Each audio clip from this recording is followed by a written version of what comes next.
નમસ્કાર મિત્રો, આજના આ ખાસ વિશ્લેષણમાં સ્વાગત છે। આજે આપણે એક એવી શારીરિક સમસ્યાની ઊંડી તપાસ કરવાના છીએ જેણે ખરેખર ઘણા લોકોની સવાર બગાડી નાખી છે, એડીનો દુખાવો। આપણે આ મેડિકલ રહસ્યને ઉકેલીશું અને શરૂઆતમાં જ એક જબરદસ્ત ખુશખબર આપી દઉં। 90% કિસ્સાઓમાં કોઈપણ જાતના ઓપરેશન કે સર્જરી વિના જ આમાંથી સંપૂર્ણ છુટકારો મળી શકે છે। તો ચાલો સીધા જ આમાં ઊંડા ઉતરીએ। સવારે ઉઠીને જમીન પર પહેલું પગલું મૂકીએ અને અચાનક શામાંથી આટલો ભયંકર દુખાવો થાય છે? આ પરિસ્થિતિ કદાચ ખૂબ જ પરિચિત લાગતી હશે, ખરું ને? ઘણા લોકો એવું કહે છે કે પથારીમાંથી પગ નીચે મૂકતા જ જાણે કોઈએ એડીમાં મોટી સોય ભોંકી દીધી હોય એવું લાગે છે। આ અસહ્ય દુખાવો એક બહુ મોટો સંકેત છે, પણ સવાલ એ છે કે આ દર્દ સવારે જ કેમ આટલો તીવ્ર હોય છે? આ કોઈ જાદુ નથી, પણ એક જૈવિક રહસ્ય છે જેને આજે આપણે એકદમ વૈજ્ઞાનિક દૃષ્ટિકોણથી ઉકેલવાના છીએ। તો આજની આપણી આ ચર્ચાનો નકશો કંઈક આવો રહેશે।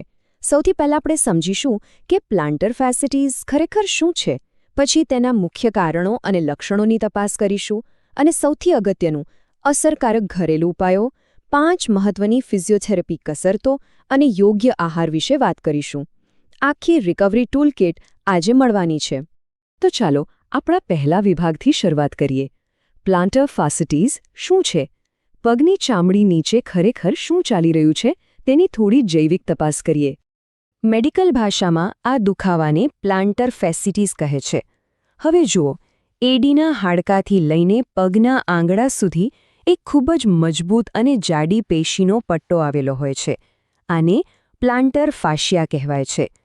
આનું એક જ મુખ્ય કામ છે, અને તે છે આપણા પગની કમાનને એટલે કે આર્ચને મજબૂત સપોર્ટ આપવાનું। સરળ ભાષામાં કહીએ તો આ પેશી આપણા શરીરનું એક અદ્ભુત શોક એબ્ઝોર્બર છે। હવે વિચારો, કોઈ મશીનનો ભાગ હોય અને તેના પર તેની કેપેસિટી કરતાં વધારે દબાણ આવે તો શું થાય? તે ઘસાય ને? બસ બરાબર એવું જ અહીં થાય છે। જ્યારે આ પેશી પર સતત વધારે પડતું દબાણ આવે છે ત્યારે અંદર નાના નાના ચીરા પડે છે, જેને માઇક્લોટિયર્સ કહેવાય છે, અને આ જ ચીરાઓને લીધે ત્યાં ભયંકર સોજો આવે છે અને બળતરા થાય છે। હવે આગળ વધીએ આપણા બીજા વિભાગ તરફ, એડીના દુખાવાના મુખ્ય કારણો। ચાલો આ ગુનેગારોની તપાસ કરીએ કે આ જૈવિક શોક એબ્ઝોર્બર પર આટલું બધું દબાણ ક્યાંથી આવે છે। જુઓ, આ સમસ્યા કંઈ રાતોરાત નથી આવતી।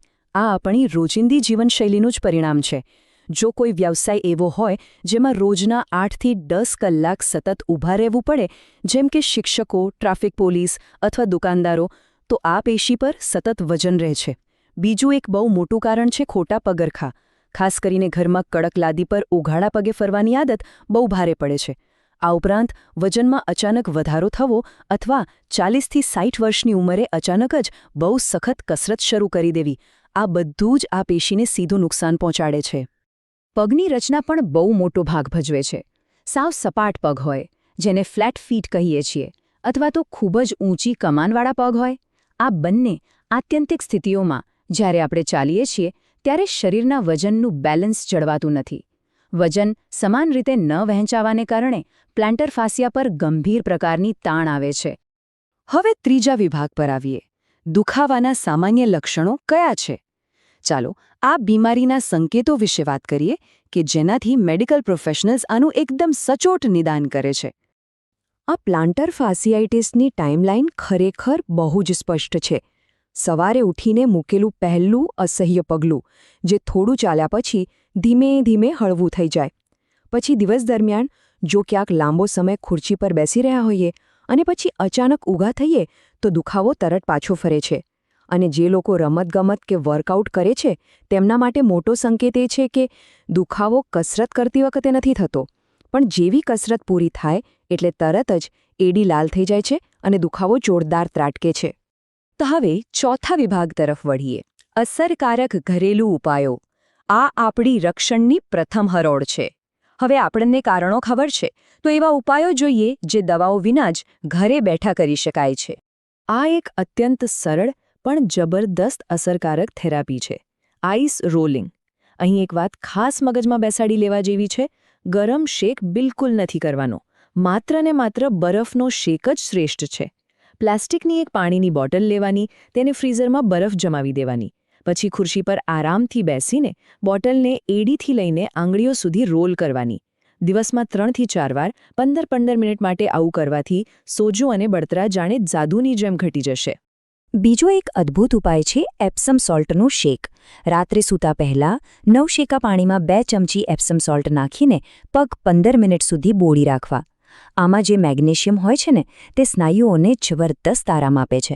અને હા, પગરખામાં ફેરફાર કરવો તો અત્યંત જરૂરી છે. ઘરમાં ખુલ્લા પગે ફરવાનું બિલકુલ ટાળવું. હંમેશા આર્ચ સપોર્ટવાળા નરમ ચપ્પલ જ પહેરવા. અને બહાર જતી વખતે જૂતામાં સિલિકોન હીલ પેડ ચોક્કસ લગાવવું, જેથી એડી પર સીધો માર ન પડે. અને હા, થોડો સમય ભારે વજન ઉપાડવા જેવા કામોથી પગને આરામ પણ આપવો. હવે 5મો વિભાગ. 5 સૌથી મહત્વની ફિઝિયોથેરેપી કસરતો. જો ઘરેલું ઉપાયોથી પૂરી રાહત ન મળે તો નિરાશ થવાની કોઈ જ જરૂર નથી. આ રિકવરી માટેની આપણી મેઇન ટૂલકિટ છે. આપણી પહેલી અને સૌથી જરૂરી કસરત છે પ્લાન્ટર ફાસિયા સ્ટ્રેચ. આ કસરતનો સુવર્ણ નિયમ એ છે કે સવારે પથારીમાંથી જમીન પર પગ મૂકતા પહેલાં જ આ કરવાની છે. પથારીમાં બેઠા બેઠા દુખતા પગને બીજા ઘૂંટણ પર ક્રોસ કરીને મૂકવો. પછી હાથથી પગના આંગળા પકડીને પોતાની તરફ પાછળ ખેંચવા. 15થી 20 સેકન્ડ સુધી પકડી રાખવું અને આવું 5થી 7 વાર કરવું. આનાથી એ જકડાયેલી પેશીની લવચિકતા ખુલશે અને સવારનો પેલો ભયંકર દુખાવો નહીં થાય. બીજી કસરત છે કાફ સ્ટ્રેચ. કદાચ જાણીને નવાઈ લાગશે, પણ એડીના દુખાવાનું એક બહુ મોટું કારણ આપણી પિંડીના એટલે કે કાફ મસલ્સનું કડક હોવું છે. દિવાલથી 1 ફૂટ દૂર ઊભા રહેવાનું. દુખતા પગને પાછળની તરફ સીધો રાખી એડી જમીન પર અડાડી રાખવાની. પછી પિંડીમાં ખેંચાણ આવે એ રીતે 30 સેકન્ડ માટે ધીમે ધીમે આગળ દિવાળ તરફ નમવું. આવું 3થી 4 વાર કરવાનું. આનાથી પિંડીના સ્નાયુઓ એકદમ ઢીલા પડશે અને એડી પરનું વધારાનું દબાણ ઓછું થશે. ત્રીજી કસરત છે ટુવાલ કર્લ. આ થોડી મજેદાર છે. ખુરશી પર બેસી જવાનું અને જમીન પર એક ટુવાલ પાથરી દેવાનો. હવે માત્ર પગની આંગળીઓનો ઉપયોગ કરીને ટુવાલને પોતાની તરફ ભેગો કરવાનો પ્રયાસ કરવાનો. ફરી ટુવાલ સીધો કરીને આ પ્રક્રિયા 10થી 15 વાર કરવાની. આનો મુખ્ય હેતુ પગના અંદરના નાના સ્નાયુઓ, જેને ઇન્ટ્રિન્સિક મસલ્સ કહેવાય છે, તેને મજબૂત બનાવવાનો છે, જેથી પગની કમાન કુદરતી રીતે જ મજબૂત થાય. અને આપણી બાકીની 2 કસરતો પણ એટલી જ પાવરફુલ છે. એક છે ટેનિસ બોલ મસાજ. પગ નીચે ટેનિસ બોલ રાખીને 5 મિનિટ સુધી ગોળ ફેરવવાનો. આ ખરેખર અંદરની પેશીઓ માટે ડીપ ટિશ્યુ મસાજનું કામ કરે છે અને ગજબની રાહત આપે છે. અને છેલ્લે માર્બલ પિકઅપ. જમીન પર લખોટીઓ મૂકીને માત્ર પગની આંગળીઓ વડે તેને ઉપાડીને એક બાઉલમાં નાખવાની. પગની પકડ અને કમાનને મજબૂત કરવા માટે આનાથી બેસ્ટ કંઈ જ નથી. હવે આપણા છેલ્લા 6થા વિભાગ પર આવીએ.